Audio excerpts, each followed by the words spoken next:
todas as revoluções que a gente passou do ponto de vista de produção alimentar e saber que o Brasil está com 30 milhões de pessoas passando fome, 60 milhões com insegurança alimentar, sem saber o que vão comer Sim. na próxima refeição, né? Você trabalhando com gastronomia, como é que você se sente vendo o Brasil nessa situação? Péssima. Péssima. Eu acho inacreditável. Nós somos um dos maiores produtores de alimento do mundo e a gente ainda tem. A gente é muito ainda sensível sair de um cenário mais confortável em que a gente não tem fome e miséria para um cenário de fome e miséria. Bastou 4 anos. Bastaram-se, né, 4 anos e isso aconteceu com muita facilidade, né? Tudo bem, a gente está falando de uma gestão genocida, mas é muito sensível. É muito sensível, não pode ser tão sensível. E tem a ver com a desigualdade social, e tem a ver com essas produções, com o sistema alimentar precisa mudar. A distribuição de terra precisa acontecer. A democratização da produção agrícola precisa acontecer.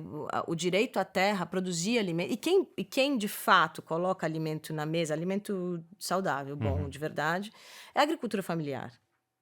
Sim, mais de 50% É, né, da alimentação que chega nas nossas mesas sim, chega através sim. da O agronegócio agricultura tem familiar. também os grãos, né? Muito o milho, a soja, exporta muito para ração, mas também vai para os supermercados, claro que vai.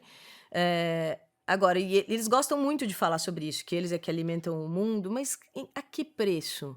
Por que a gente tem. Se vocês alimentam o mundo, por que a gente tem 30 milhões, 33 milhões nessa Nessa nessa condição no faixa, Brasil, nessa sim. condição? É inacreditável. Então, se vocês alimentam, doem. Como tem feito o Movimento Sem Terra.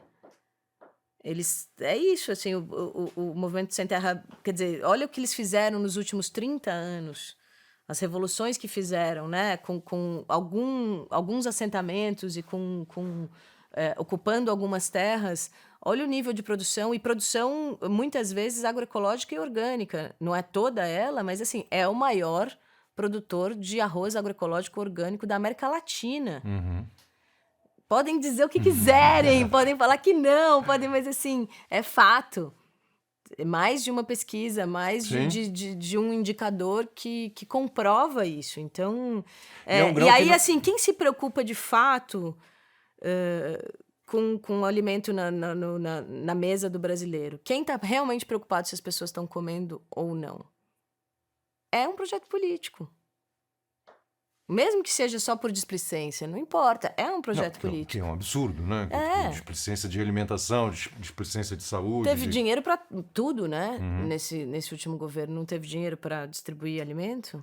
Essa percepção que o agronegócio alimenta o mundo, eu também acho que, na verdade, alimenta galinha, né? Alimenta frango e alimenta boi. É isso que os caras alimentam. Porque sim. esses grãos que são exportados são para isso. As pessoas não comem isso. Sim, é muito pouco É muito que a pouco. gente come no fim. E a percepção que eu tenho com relação à proteína, você falou, é que existe uma percepção exagerada sobre o papel que a proteína animal Claro, tem nas nossas claro. dietas. A Né? gente Eu pode sou comer menos, lacto-vegetariano desde 1990. Desculpa, Sim. eu faço exames e não tenho problema de ferro, não tenho problema de Sim. porra nenhuma. Não vem falar pra mim esse negócio, que isso não é verdade. É só uma Entendeu? questão de você...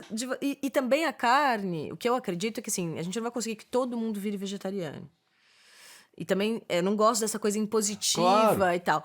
Agora, a gente precisa comer com mais racionalidade mesmo. Porque é uma questão ambiental. É uma questão da nossa conservação, Não tem do terra pra nosso... todo mundo. Não tem. E não tem terra para todos os bois. É isso assim. Quanto tempo leva para você ter uma safra de milho e soja? Beleza, alguns meses, algumas coisas. Quanto tempo leva para fazer um boi crescer? Sim, Quantas 18 safras meses. de soja são necessárias? Quantos litros de água? Quanto gás metano do peido do boi? Requer muito. É muita coisa. É não. muito recurso. É muito recurso. Então, Para a gente você comer um hambúrguer. Que delícia. Tem que diminuir. Não tem jeito. Eu não estou dizendo que a gente não precise... Assim, eu acho que é isso. Eu não gosto de ser taxativo. Fascista também nesse, sabe? Sim. Por exemplo, quando você vai falar para o indígena, falar você não vai comer proteína animal. Ele é caçador-coletor, assim, pescador. Então, a gente vai acabar com a cultura dele. Não é essa a isso intenção. É diferente, até porque ele tem uma relação com o ambiente que é diferente, que é sustentável, né? Sim. Mas, assim, é isso. Quem tem condições de produzir de forma mais limpa e sustentável? A agricultura familiar. Eu acho que o agronegócio também tem. Tem, né? Se Se quiser, quiser, tem. E tem já recurso para isso, e poderia dialogar com a agricultura familiar e os pequenos produtores para trocar informação, conhecimento tecnológico, né? Eu acho que os dois poderiam, de alguma forma, contribuir muito um para o outro para que a agricultura familiar produza mais. Enfim, é mais fácil tornar uma pequena propriedade diversa, né, com biodiversidade sustentável, do que uma monocultura. Porque a monocultura, né, a falta de biodiversidade faz com que as pragas se espalhem com mais facilidade, né? É isso que acontece numa monocultura de soja. Você olha assim, perder de vista só soja.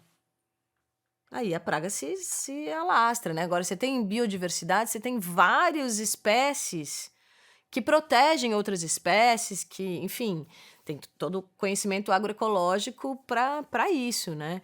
E isso é, de alguma forma, uma salvação, assim. A gente não vai conseguir implodir o agronegócio.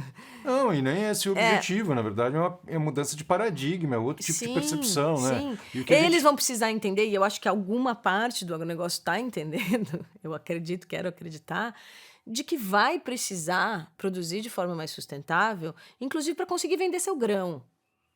Porque tá tudo ficando cada vez mais rigoroso. E as exigências, né? A gente tinha que estar na vanguarda das políticas ambientais do planeta. Sim. Por ser um dos maiores produtores de alimento, por ser donos da Amazônia, enfim, ninguém é dono de uma Guardiões. floresta. Guardiões. E aí a gente colocou a raposa para cuidar do galinheiro, né? Então, o Brasil, ele tinha que estar nessa vanguarda. Ele tinha essas condições, e a gente tem gente boa suficiente, inclusive na política, para estar nessa vanguarda. Essa é a minha defesa, assim.